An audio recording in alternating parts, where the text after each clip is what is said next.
All right, there we go.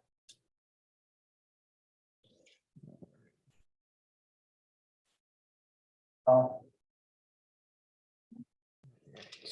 right.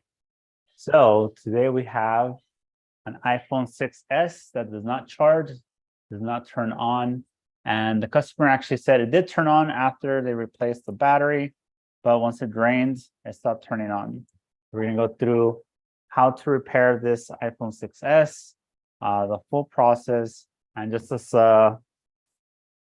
what is not going to be what you think. A lot of people think, if it's not charging, not turning on, it's probably Tristar, something like that. But in this case, it's not. So I'm kind of giving you a hint to the potential problem. So we are doing this live on YouTube, and we actually have some other people here on the call. We have a Zoom call here with some of the other members in my locals community, which I have that linked down below. So I'm planning on doing these at least once a week.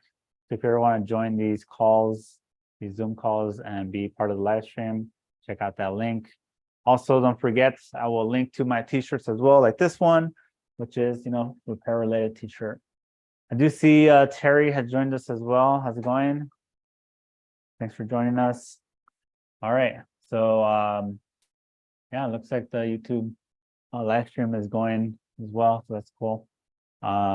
See, Wu Collins has joined the YouTube live stream. Welcome.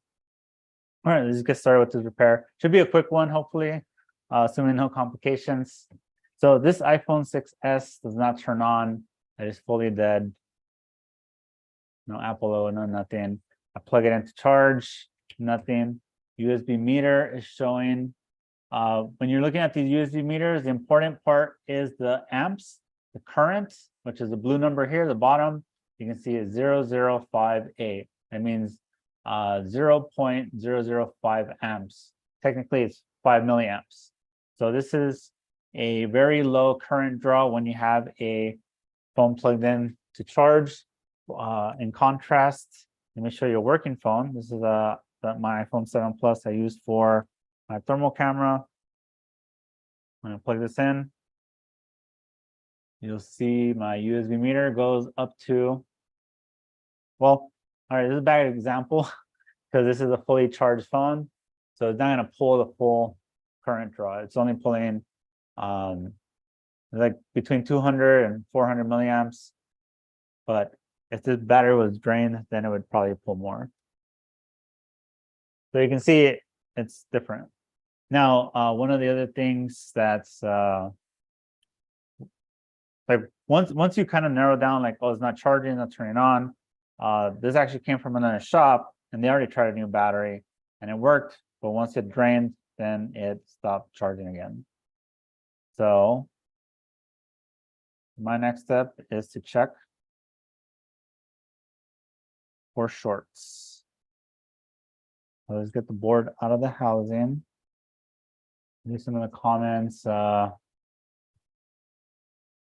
Yeah, who's still using an iPhone 6s? Well, you'd be surprised how many people like their old phones. Some people don't like Face ID. Some people like their Touch ID. Some people like their clickable home button. These click versus the taptic type. It's not my job to judge them. It's my job to offer the repair service they requested. So this iPhone 6s is now just the motherboard here.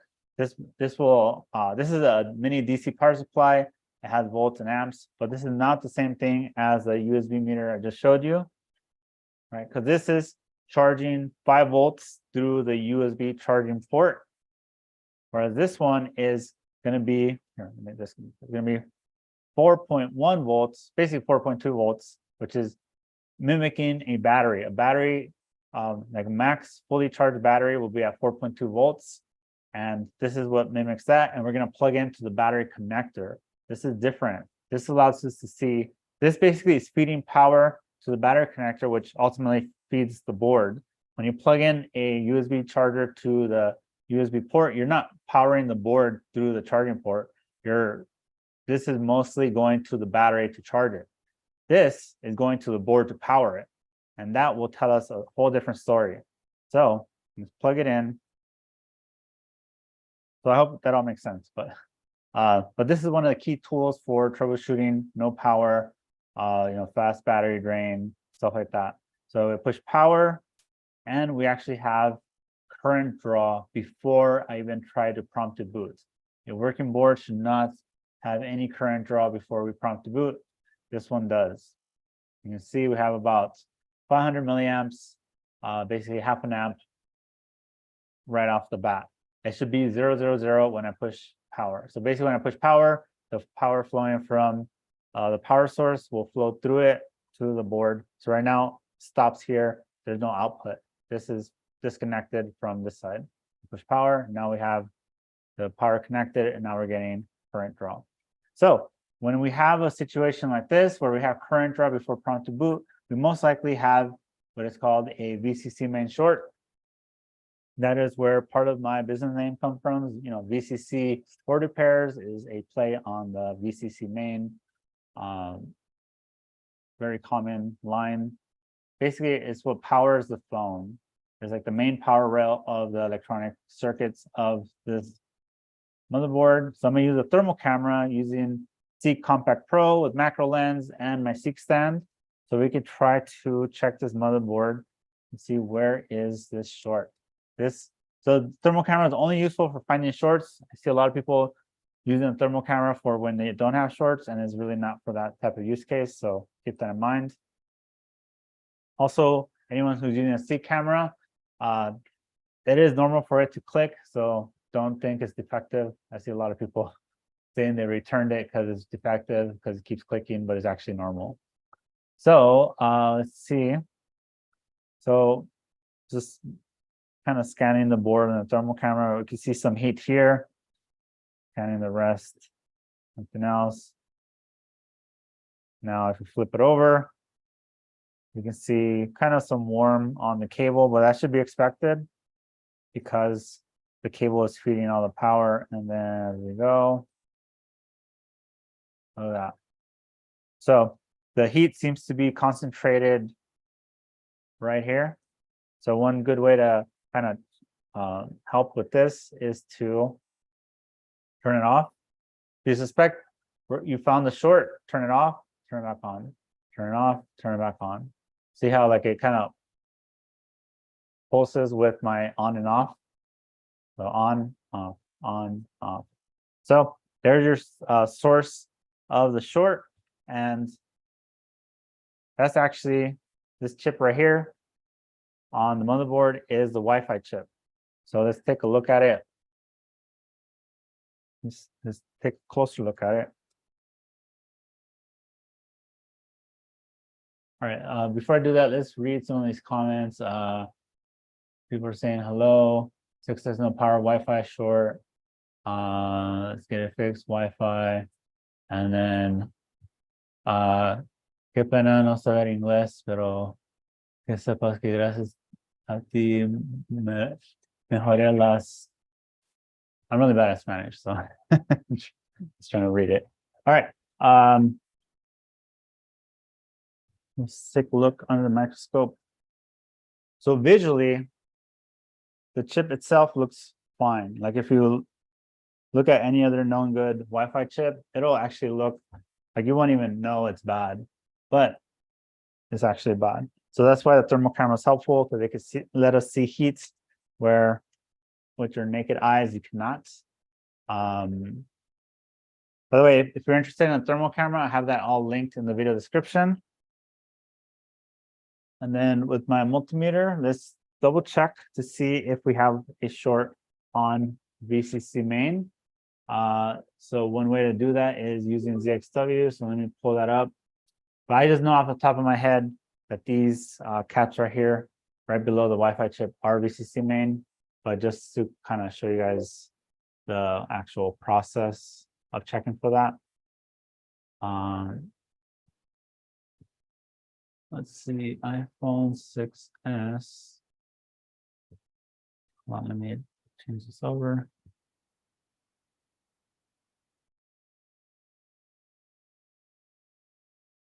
All right, so I'll pull up the iPhone 6S.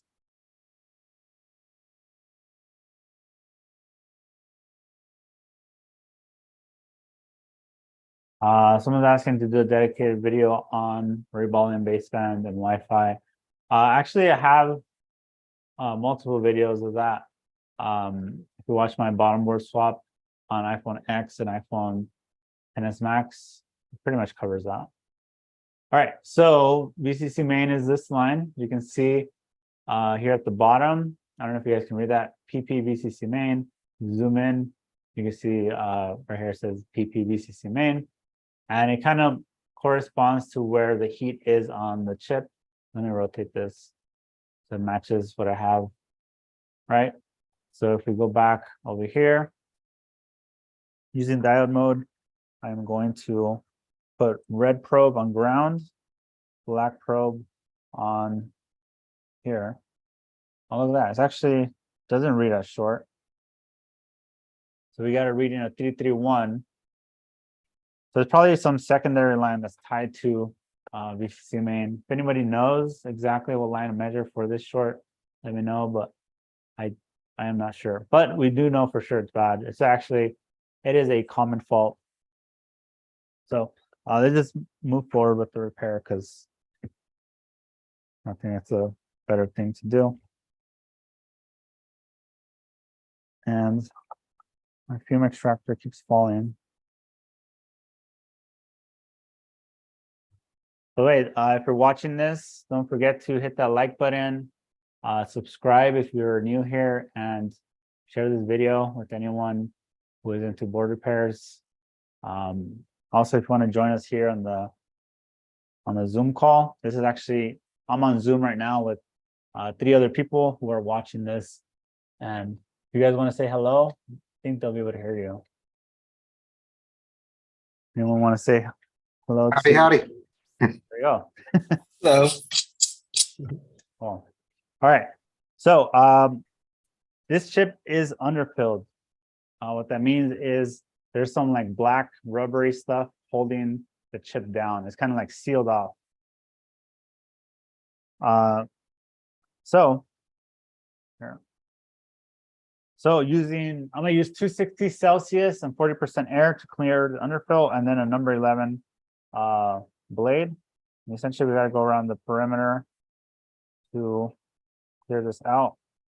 Also, for this model specifically, you gotta be real careful with this.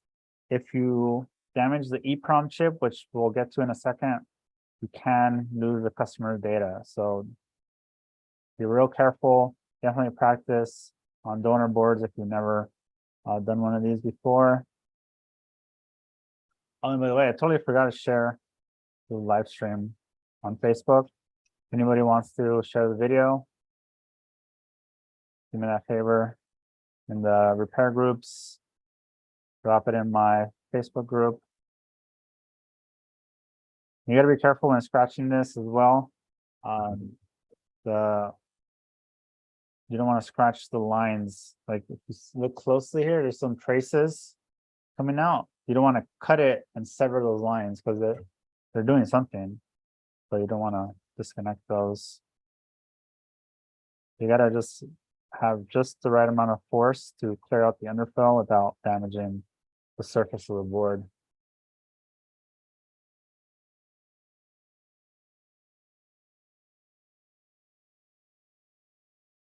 All right, so the big chunk of underfill here.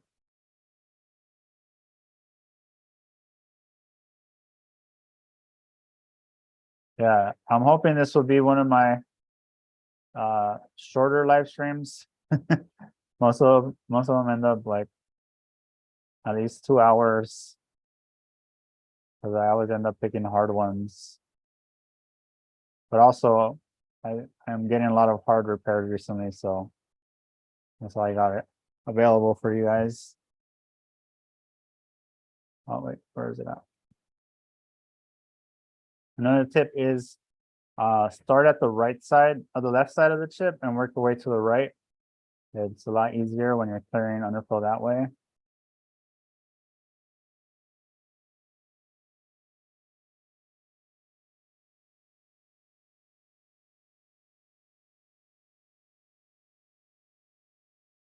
All right. All right, so here we get into the EEPROM. So this little chip right here, you cannot damage it. If you damage that, you will cause the phone a boot loop and then give you error 9. So you got to make sure you're real careful around it. There's also a chance you can float it, meaning it gets disconnected from the pads. And that means it will also give you the same symptoms.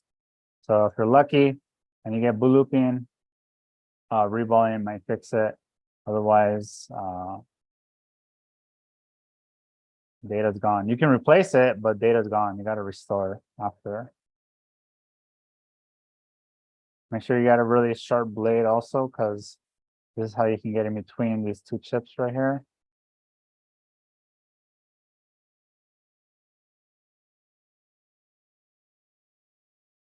All right, we got 6 likes, but 17 viewers.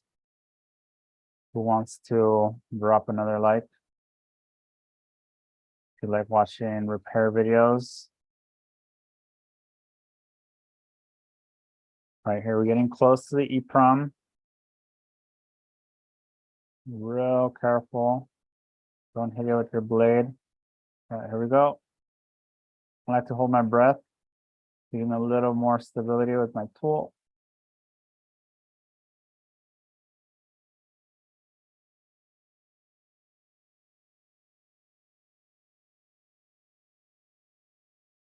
Tiny little movements so you don't hit the chip. Also, I like to clear the underfill around the chip itself as well. Let me rotate this. I'll rig it out. So Jesse, you said the EEPROM could be replaced. If you replace it, is there any programming required or anything? I mean, you said you lose the data and all, but just replace it and restore it?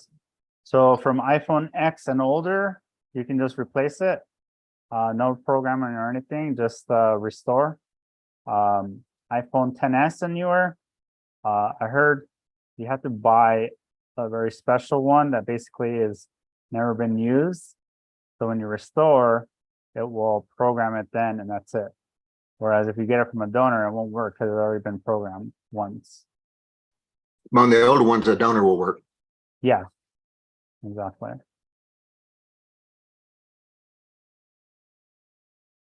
All right, I'm not gonna mess with that area any further. So I can tell I didn't physically hit it. Actually, there's one spot I need to get also. And I'm clearing this side as well. This will reduce the chances of it floating. Clear the underfill around it.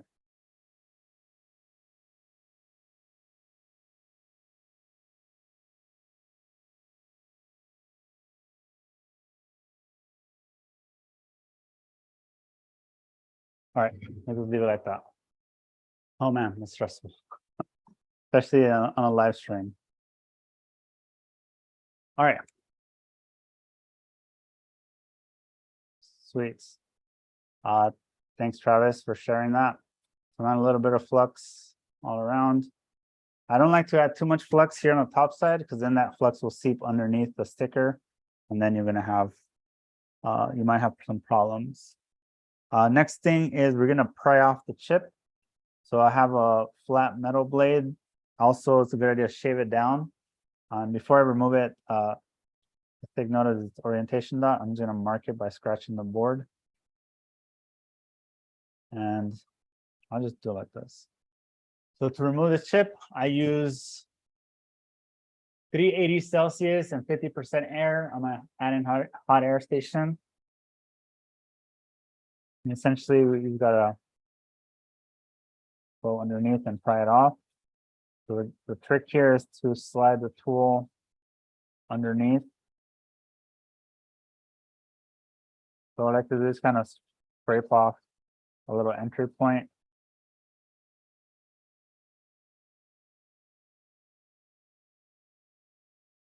And then wiggle your way in.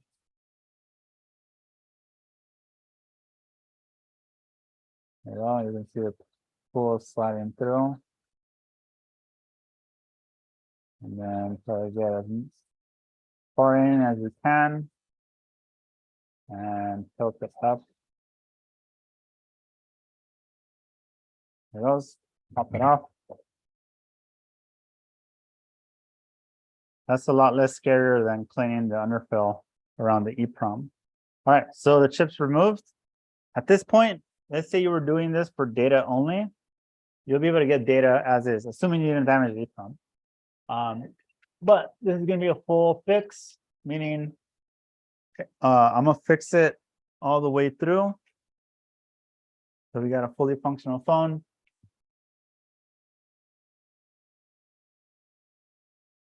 So to do that, we got to clear out all the underfill that's actually under the chip.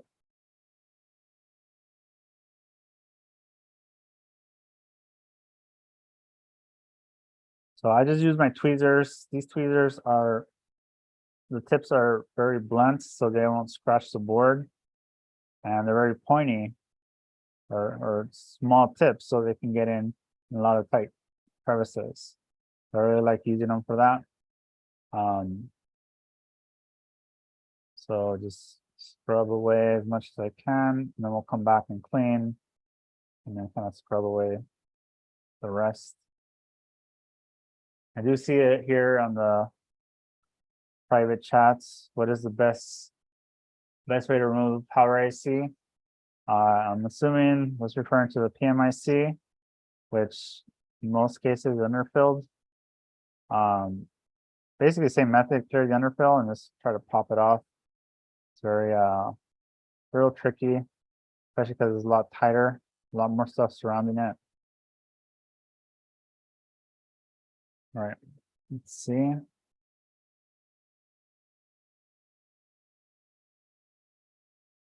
All right, we're near the EEPROM, so let's be careful.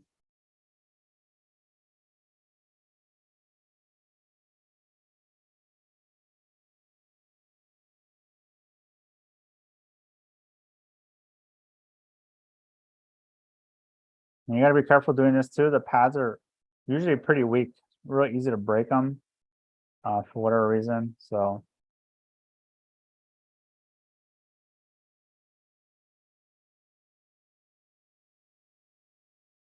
clear out as much as we can. And I'm using 250 Celsius, 40% air on my add-in hot air station. All right, so I think I got a lot of it. Actually, kind of dirty as well. It's hard to tell what's going on here. So let's clean it up a little bit. Do this scrub as much as we can away so you get a better look at the board.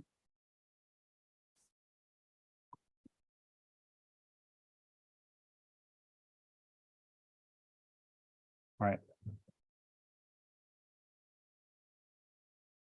Yeah. While I'm doing this, what's everyone's location at? Where everyone based out of? I'm in Las Vegas, Nevada. And then Oklahoma here, Harry, you're in Oklahoma? Oklahoma City. Yeah, Nice. How do you like it out there? not bad. You grow up out there or? I never grew up, but I was raised here. Good answer. Nice. I just moved here in 2020 from LA. No way. I was from LA too. What part? West Covina. Oh, West Covina. I was in Montebello.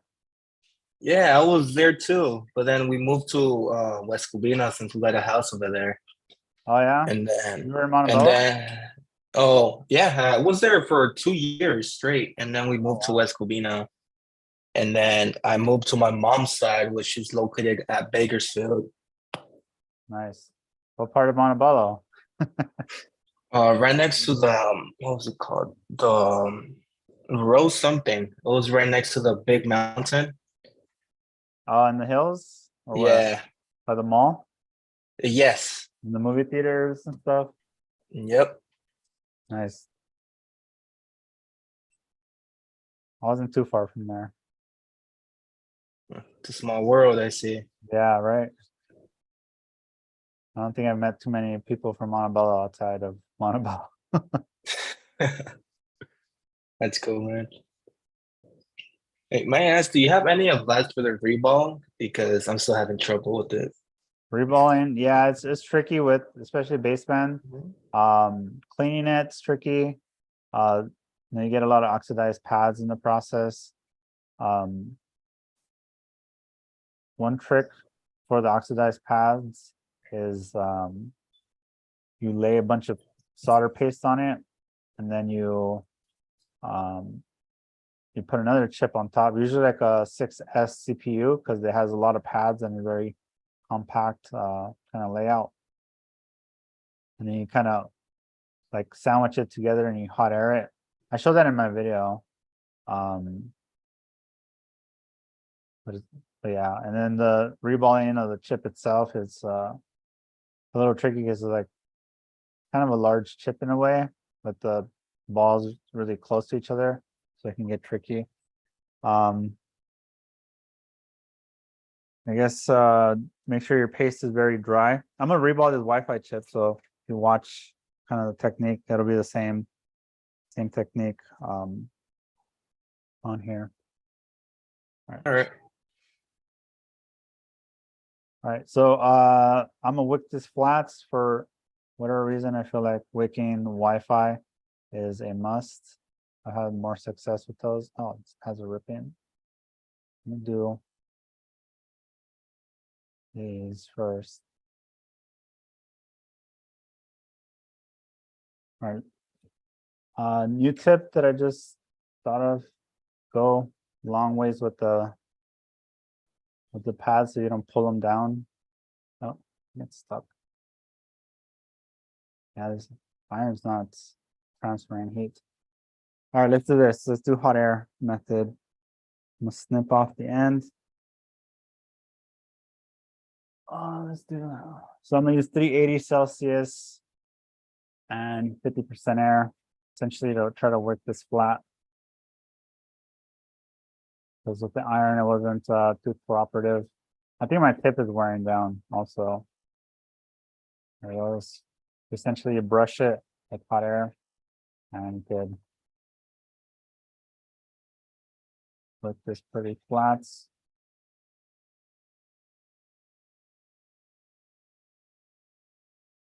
Essentially, the hot air is melting both the solder on the pads and heating up the wick. So it helps easily suck up the solder. I'm gonna have to fix these two pads here.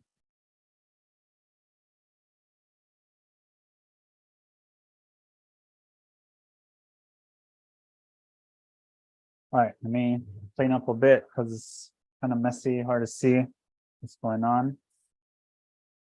Also, a lot of flux, a lot of burned underfill.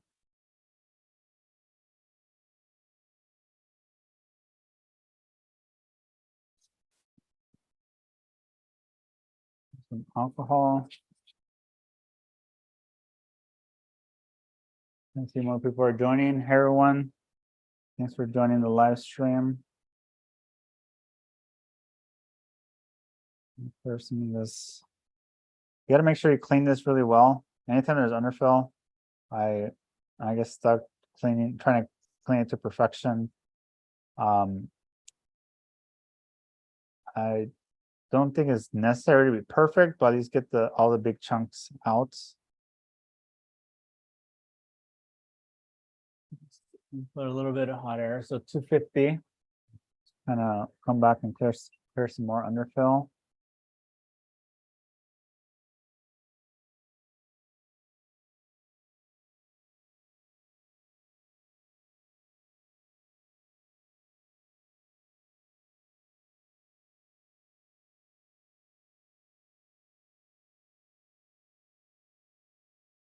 Careful with the EEPROM.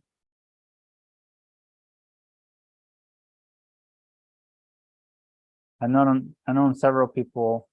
Well, I mean, not known, but I've seen several people who tried this repair and then they have a boot looping error 9 after, and they didn't know that the EEPROM was very delicate, and they would lose the customer data trying this. So In case you're skipping through the video, make sure you watch the full thing to pick up on that.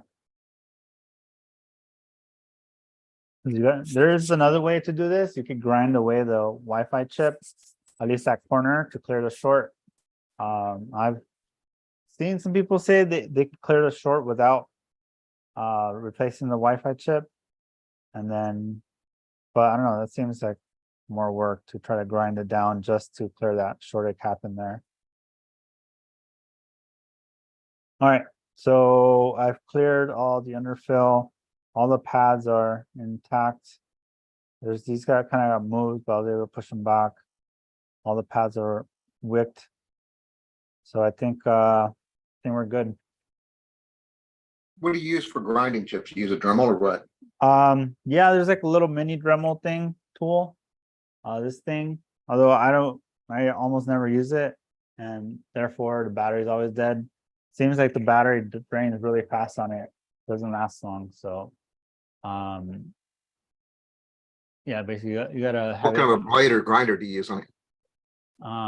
Let's see. So right now there's a few, it comes with a few tips. Right now I only use the flathead kind of. They cut through shields. That's the only time I ever use it, to cut through shields. But it's pretty tricky, especially because if it gets caught, it'll like go flying and you can then damage something else. So, but it's like a micro Dremel in a way.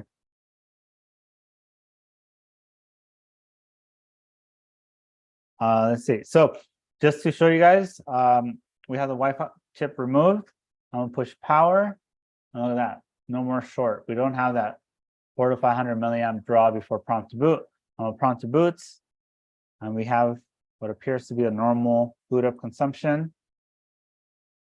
And you gotta hold the prompt to boot button for at least 5 seconds, otherwise it won't boot.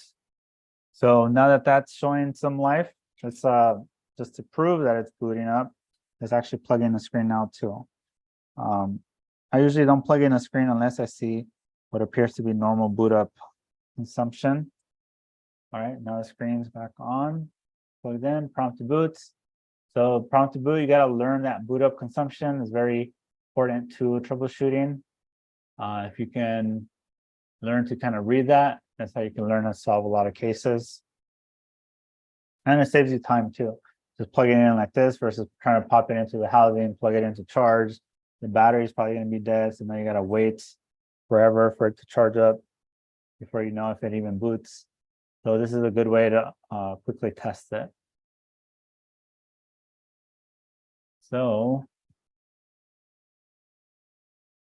see, how long is the stream so far? 30 minutes. I say it's taking forever. Could just be so 6S, so this thing is slow. Yeah, there it goes. Do I have a pin code? I don't. Maybe I do. Let me double check my mail-in form.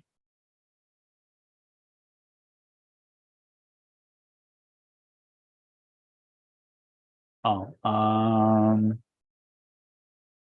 in a second.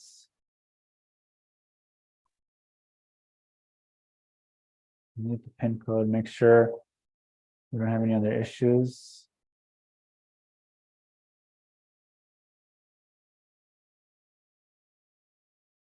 Why isn't this showing up?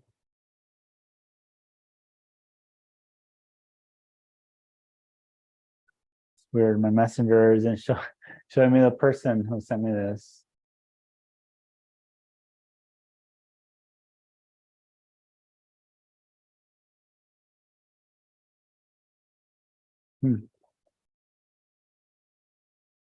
Unless he got banned or something.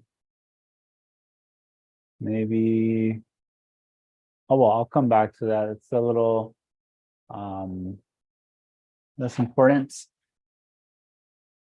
But I mean, it looks like it's working. Touch is working. It says no SIM. You know, backlight's fully lit up, so I think we're good for now. So let's finish the repair. Oh, actually, not finish the repair. Let me check on my phone. I don't know why Messenger on desktop maybe is not working.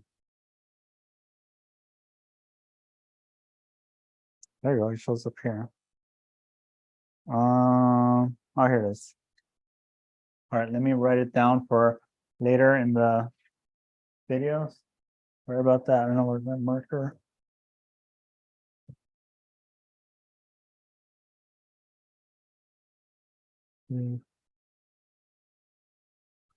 All right. So one thing is because we have the Wi-Fi chip removed, Wi-Fi is not going to work right now. Obviously, no Wi-Fi chip. But if you were looking just to get data from this case, you basically can get data now, and that's it. You're done. If you're looking to get a full fix, you now need to replace it.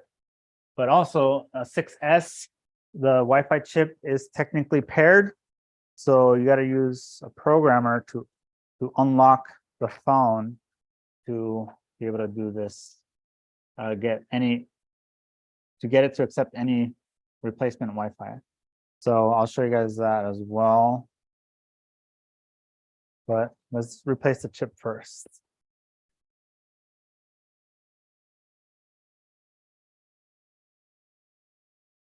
And yeah, what Travis said, hit that like button.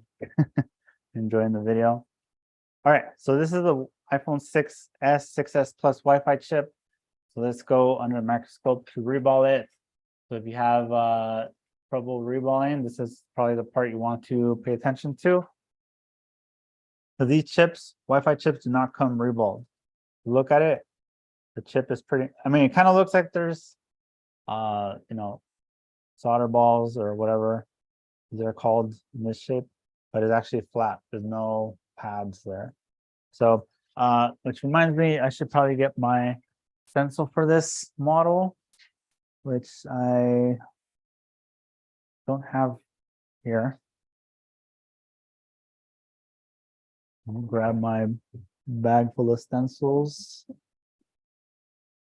I was actually thinking about how I should prepare the stencils. And then I started the live stream and totally forgot. Where are my stencils?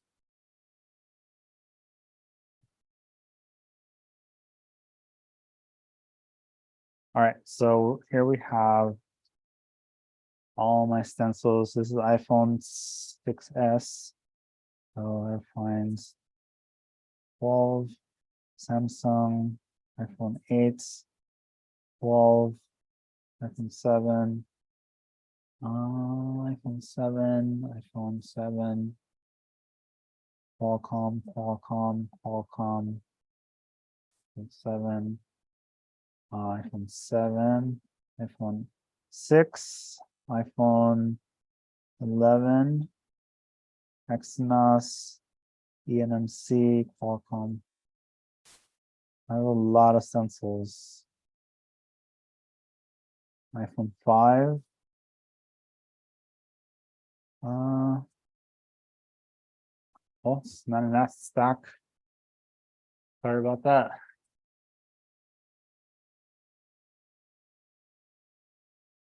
So I don't know where all my stencils went. Let me check this other stack I have here. A12, no.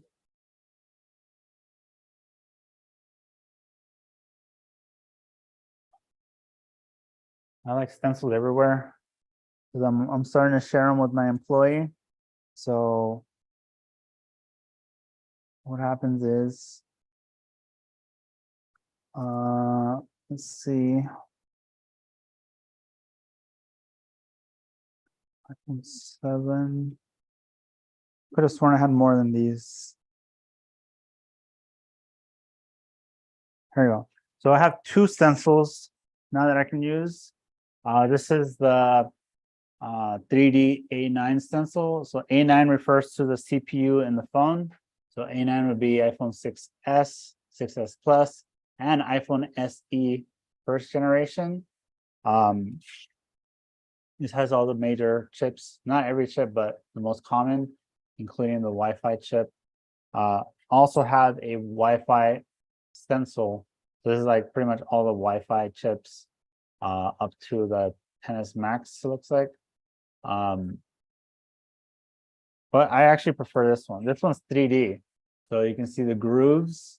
So when you put the chip in there, it has like almost nowhere to move. These are good for some chips, especially larger chips, to reball.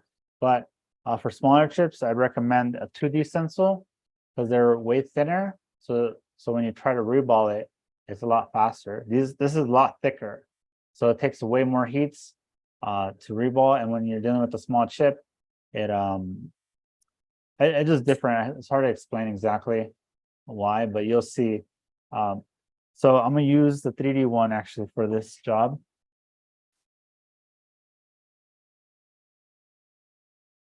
For your brand of stencils, I actually don't have a specific favorite brand. They all have kind of pros and cons, I guess. Hold on, let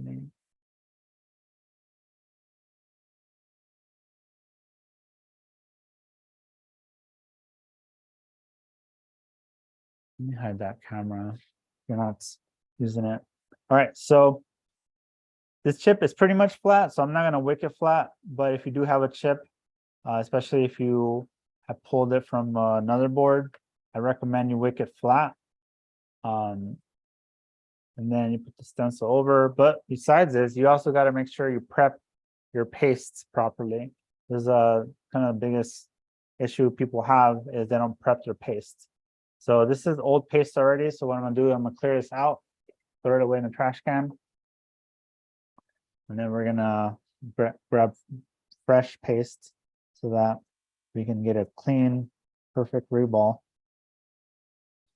So what I'm doing is just using my blade to shave off this tool and kind of scrape all this old paste down into my trash can. So now my tool is clean. All right, no paste. Then we get our little bucket of solder paste. So as you can see, it pretty much used a lot of it. So I always recommend grab from the bottom, because if you grab from the sides, that's pretty much old paste. If you grab from the bottom, you have clean, fresh paste. So I don't know how much I need, maybe like this much. This should give me a few reballs worth of paste. I would say maybe 3 to 5.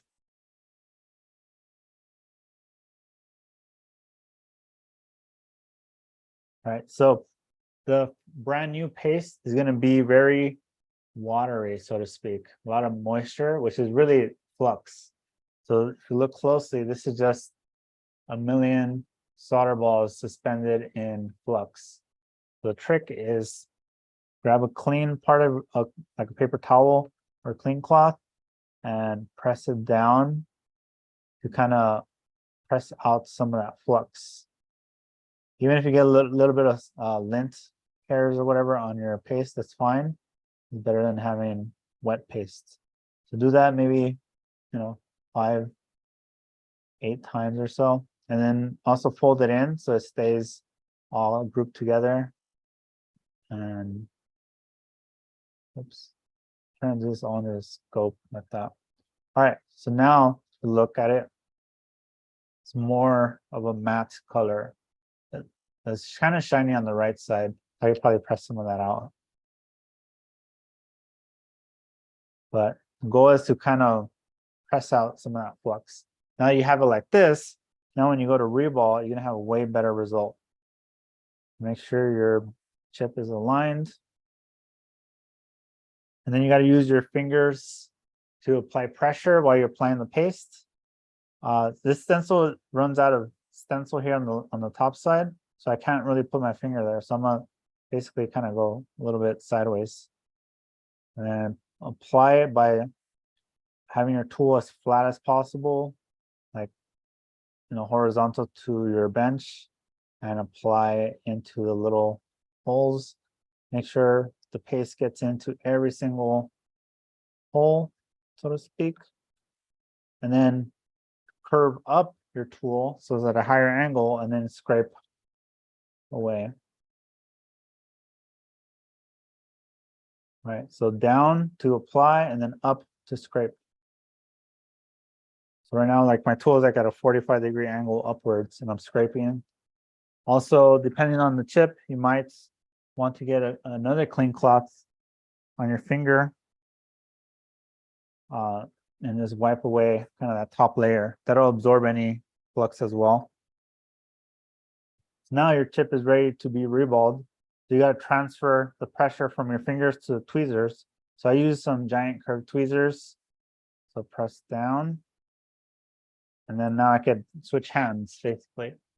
Now my reballing temp is 330 Celsius, 25% air. And then just heat in circles. Pretty much the first 10, 15 seconds is just kind of warming up the stencil. You want to heat up the stencil in a very even process. You don't want to just keep your hot air in one place to, warp the stencil. Now this one's very thick, so it doesn't warp as easy, but even then you want to follow the same steps for every reball.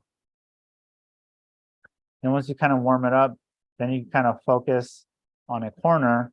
So I'm going to focus on this bottom left corner. And you can see the solder balls are forming.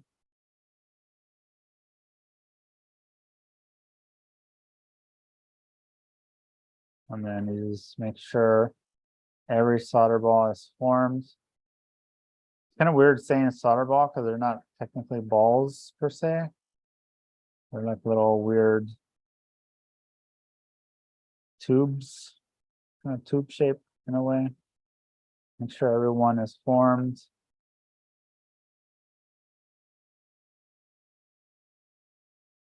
And then the last thing is you want to make sure you poke this chip out as soon as the solder balls cool down. If you wait too long, it's going to get stuck to the tool, to the stencil, and then you're going to have trouble getting it out. And on some chips, trying to get it out while it's stuck, you can damage the chip itself. There, it solidified, and right away, I'll try to poke it through. Going around the edges. There you go, fell right through. And then you gotta clean your tool, your stencil, because I'm sure I'm gonna have another success to fix at some point. Because people still get these fixed. Don't ask me why. My guess is you'd rather just fix it than have to deal with getting a new phone, transferring all the data, setting up all the apps. Maybe they didn't have a backup or a recent backup. All right. Then the chip itself, you want to reflow it one more time.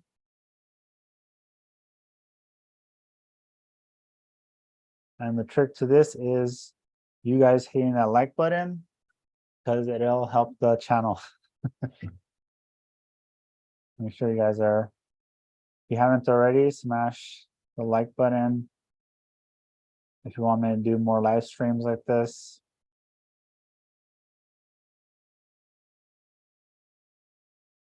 Actually, I have OBS blocking how many likes are on the channel right now.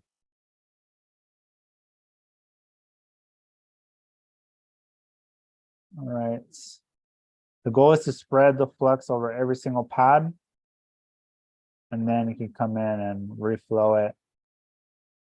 So ensure every pad is now ready to be soldered on. All right, and then I like to rub the excess flux off the back through like the, you can see it right there, a big yellow stain. That's the flux that was on the back of the chip. And I like to leave the flux on there like that. That way it has some extra flux on the chip. Also, there's some black stuff here. A little bit of lint on the chip, but that's fine. All right, so that's ready to go.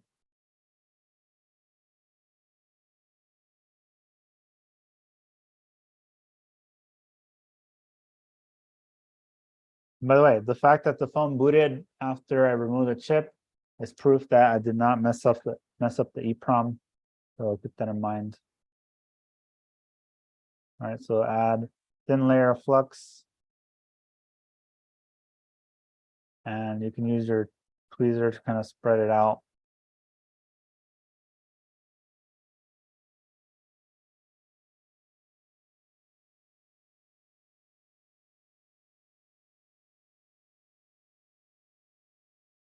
This over. Right, 18 likes so far. Thanks for all 18 of you.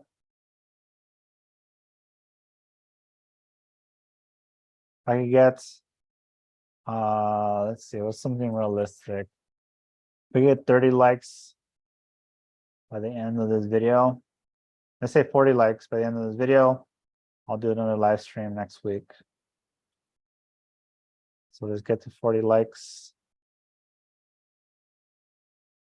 All right.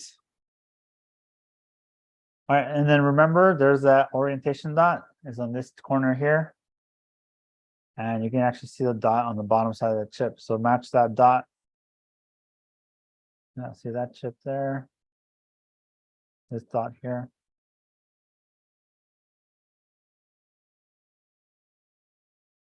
All right, so that's pretty much centered.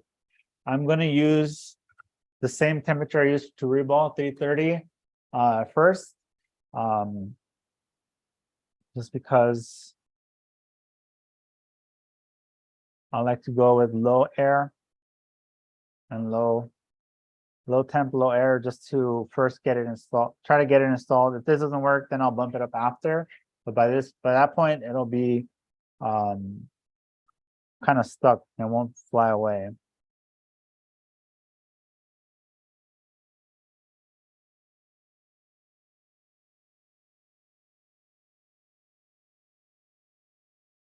So let's slowly rehot this chip. Right now I'm just trying to look for the flux that kind of oozes out of the chip.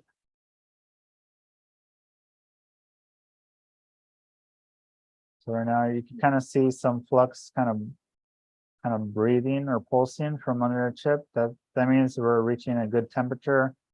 The solder is probably going to start melting soon.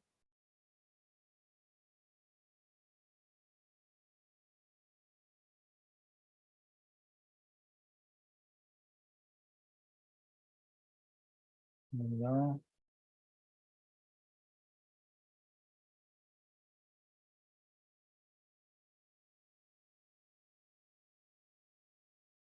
It's still not installing, so I'm gonna bump it up to the next setting, which is 360. But it's pretty much already ready to go, so it should install any second now.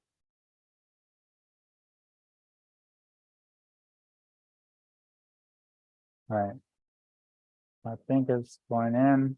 So I'm gonna bump it. Yeah, the chip is installed. I was able to bump it and it snapped back into place. And now we just wait, let it cool down on its own so we don't mess it up. Now, I do see a question about which programmer do I use.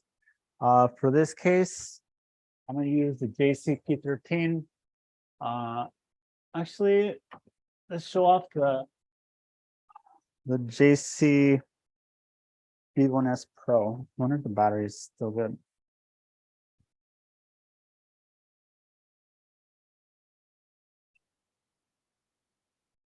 Now, one of the downsides to the JC V1S Pro is that there's a lot of features that don't work. So hopefully I could unbind with it. So let's see. Now that it's cooled down, I'm going to use some ISO to kind of clean off any of the residual flux. And I'm going to use a little cotton swab thing. Just for good measure, let me check under the sticker to see if we got any excess flux in there I could clear out.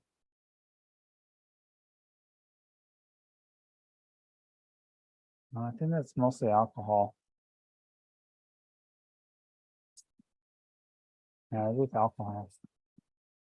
Yeah, so it's otherwise it'd be very gooey in there. All right, so we're good. So the chip is installed. You can see, you're installed when the spacing is parallel between chips. This is parallel. This is parallel. This is all like straight, right angles, everything square to each other. All right. You could technically try to look under the chip to see if it's installed right, but you can't really see. Also, one thing I forgot to mention is there were two fold pads on the chip, which were these two right here. So these are NC, meaning not connected or no connection. There's nothing there. So they come off really easy. So if you ever get freaked out over pads, check for that. All right, let's go to this here. So we'll be actually before that, let's just make sure we didn't cause any new problems. Right? So remember before we had no shorts, still no shorts, prompt to boots, still looks normal. There's still a slow ramp up of the current draw. So this is normal boot consumption. So I would say it's still good. No need to plug in a screen or anything. The boot up consumption is giving us signs that it's good. So next step is actually we need to assemble this, semi-assemble it.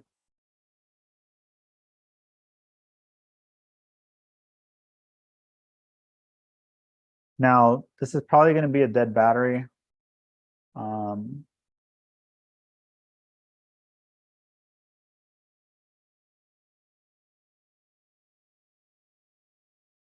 Let's see, where's my cable?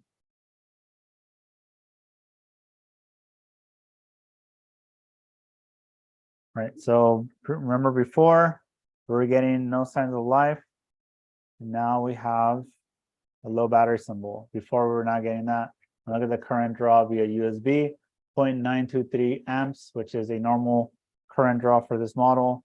Also, this will vary depending on your brick.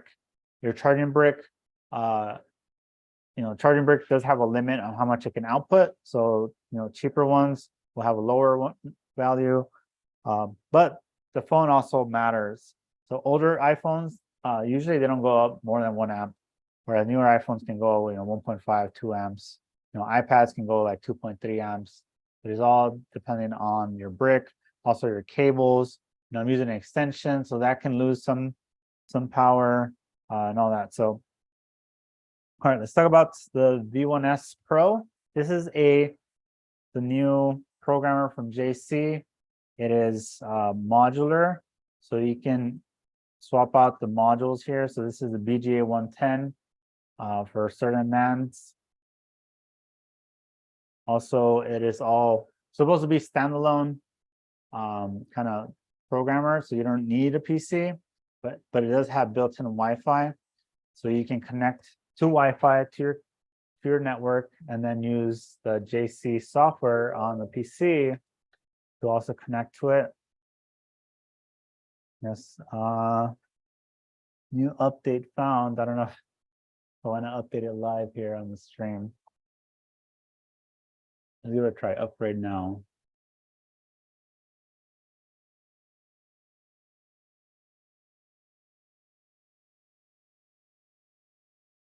So the benefit to this one is that it's modular. You can plug in all types of modules. Now, one downside, just for you guys can see, there's a new module I got this week. This is for the iPhone 14 series, so BGA 315. So I'm actually going to upgrade my wife's iPhone 14 Pro Max to 512 gigs soon. Please connecting Wi-Fi. Yeah, one of the downsides to these tools is their English is really bad. I don't know what that's saying is to, I guess, connect to Wi-Fi. But yeah, I don't need this module either. Today we're gonna do unbinding. So what we can do is plug into a phone. This phone is battery's dead, so it's gonna be a little difficult to to do. But what we got to do is use purple mode. We're going to use purple mode to unlock the Wi-Fi. So yeah, so on this screen, we're in purple mode. You see here sysconfig, click that, and you see delete Wi-Fi. That is how you essentially unlock the Wi-Fi from the phone so that I can accept any Wi-Fi. Because right now, if this thing turns on, if I go to the Wi-Fi, Wi-Fi is going to be grayed out. There's nothing you can do to fix that until we unbind it. So why don't I just try that? I'll plug it in here. We got to put it into DFU mode. So power and home for 10 seconds.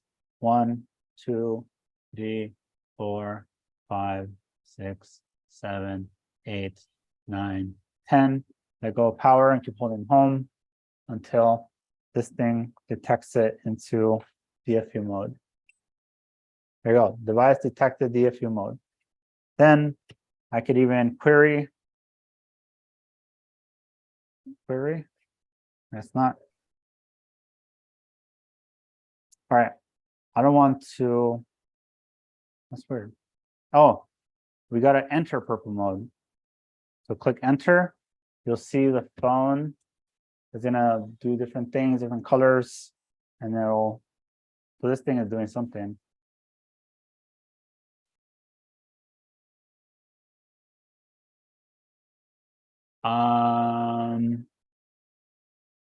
So some questions is, oh, look at that. It's in purple mode. Although the screen is turquoise, there it goes, blue, I guess. This purple mode basically means it's in this engineering mode. The screen isn't guaranteed to be purple, but it's gonna be some bright color. And then here it can query the serial number and all that information. And one of the fields that says Wi-Fi locked. So we click this, delete Wi-Fi, Wi-Fi unlocked, and that's it, I'm done. We could click exit, but just to show you guys, we can do a lot of different things here. You could also query the original serial number, Wi-Fi, and Bluetooth. So you ever have a phone where the NAND is dead? So you pull the NAND, you put it in the programmer, it doesn't read it. What you can do is put a good NAND, install it, restore the phone, try to activate it. You're not going to activate because you don't have the correct serial number, Wi-Fi, Bluetooth. But once you try to activate it, you then come back here, you click query, and then you can pull the activation data, which will provide the serial number, Wi-Fi, and Bluetooth from the server or somewhere. It's stored somewhere, and then you can use that info to write it into the NAND, the correct info, and then get the data and activate the phone. All right, so one of the questions is, can you use all the old modules? So that's actually a good question because I'm going to show you some of the modules I have. A lot of them, actually. Well, actually, not that many. Let's see. All right, so one of the biggest disappointment is, how do you go home? JCP7. This is a NAND programmer for 6S and 7 series. Does not support it. You have to buy a separate module like these that can do the BGA, I think 70 is the code. All right.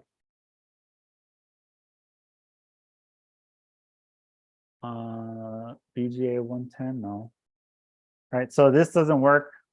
So that sucks. Let's see. Actually, I don't have all the modules here. But yeah, if you have let's grab the, I have so much stuff here. You want to do V1S type stuff, you can plug this in, and then you can use like these little programmers or modules. Screen went dark.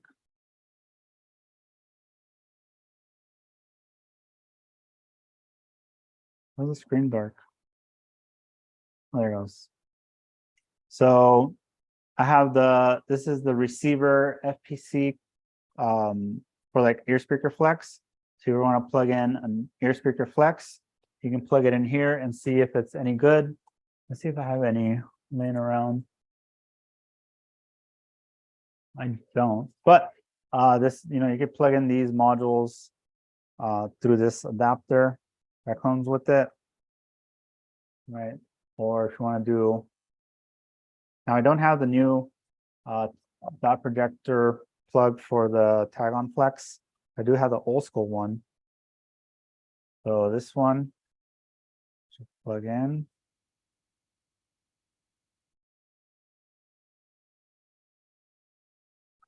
No battery. Oh, here it goes. For the dot projector, so you can scan it and all that. What else does it have? Yeah, so it has a lot of features. I forget exactly which feature I was trying to use, and it said not available. But it was kind of annoying that it did not support it. But yeah, let's see if this thing worked for this iPhone 6s. So let's go back to purple. It detects it in purple. Let's click exit. And this phone, well, actually, it's not going to boot up because the battery is dead. Oh, look at that, actually. Let me plug in the charger. But yeah, what do you guys think about the JC V1S Pro? Pretty cool, standalone. You could also plug it into your computer via USB-C and then use it the old school way. It is running off an iPhone 11 battery. So you got to take out this cover, plug in an iPhone 11 battery, and then you got to charge it. Now, if your battery drains below like 3 volts, this thing will boot loop nonstop. It won't charge the battery. Well, I don't know. I didn't let it boot loop for that long, but basically it wasn't charging the battery of this thing. So I'd plug it in. It actually said some percentage on the screen, but it wouldn't boot up. I thought the thing broke, but really it was just the battery like drained out too low. So keep that in mind. Don't let the battery drain, or keep it charged, I guess. I noticed in a recent update that JC added the checkmate to their V1SE also, which Oh, the V1SE. Okay, I didn't know that. Yeah, I heard about this. I don't know too much about it, so, but I heard you can do some cool stuff with it. Yeah, let's click through some of these. Yeah, so it's supposed to let you read the panic logs through here, but you click on it, it says coming soon. Let's click through on cameras, whatever. That seems to be working. Cable coming soon. Screen coming soon. Chip, I guess eeprom. Fingerprint coming soon. Vibrator coming soon. Yeah, so some of these is not. True Tone is there. Face ID, wait, got lost. Face ID is there. Earpiece is there. Battery is there. A little slow too. Yeah, BGA315, which is the iPhone 14 series. I wish I had a home button so you could just force it to home button. Unbinding coming soon. Identify coming soon. So yeah, it's not fully loaded. It makes it look like it's all supports all these things, but you know, some things are still in development. Let me put this out to the side to put it to charge as well, so it doesn't die out like last time. And we got time to get this phone charged. So let me unlock it. So don't look. All right, pin code worked. So Wi-Fi is grayed out. Oh, there it goes. I got scared. Hold on. Let me pull up the Wi-Fi settings. Yeah, there it goes. So had I not unbinded or done that unlock here on the V1S after replacing the Wi-Fi chip, this button would have been grayed out. That you literally wouldn't have been able to turn it on and off. But now it turns on detects on my Wi-Fi networks. So this is pretty much fixed. Quick way to see if Wi-Fi is working is if this button is blue or not. If you have it off, then it'll be, but usually grayed out will be like this, whereas like gray, you can't click it. So this one was just not fully grayed out. Yeah, this thing is fixed. Functional. Now he's got to let it charge up and make sure it doesn't have any other issues. But yeah, and if one of the questions I got here from Caesar here on the Zoom call said, does the JC P13 work the same? Yes, but you got to use the PC software. So you would have to, here, let me show you. You'd have to plug into this. I guess I should have plugged it in. But you could put the device into purple mode with the JC P13. And then on here, you would connect, and then you can, one of the buttons that pops up here on the left will be to unlock Wi-Fi or delete Wi-Fi. I don't know, I forget the name. They always change the words around. But pretty much unlock, unbind, delete. These are all kind of related to unpairing the Wi-Fi chip. Cool. Does anyone have any final questions, thoughts, concerns, feedback? I'm gonna call it quits. So I have one. Sure. Since I have a personal project I have that I have to, the Wi-Fi is grayed out, and I'm not sure if there's a Wi-Fi chip that's messed up and needs replacement, or I just have to what's it called? Just reset it or fix it anywhere. What model is it? It's an XR. So if the button is grayed out, meaning like you literally can't click on and off, like unlike this one, then it's gonna be the Wi-Fi chip. Well, it's hard to know whether it's the chip itself or if it's just you just need to reball it. So my first step would be, especially if you need to replace it, it's gonna require you to unbind, which you cannot do with the V1S. You gotta actually pull the NAND, plug it in, and then unbind it through the NAND.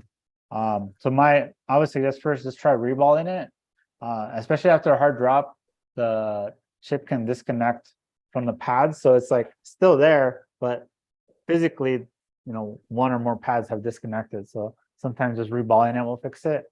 If you reball it, you're confident in your reball and everything, there's no loose pads, no issues, then I would replace it. But then you have to also remove NAND and unbind it. I wish I had one here to show you.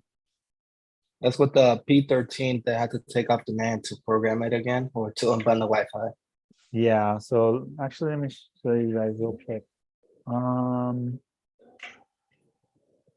It's because I put my modules here in the top shelf and it's hard to reach MPGA 110.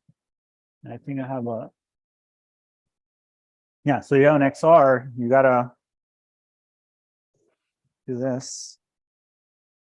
You need a P13 or V1S Pro with BGA 110 adapter, but basically same thing. I'll plug in the NAND. It's from like a donor board, so I don't even know. I'm gonna read.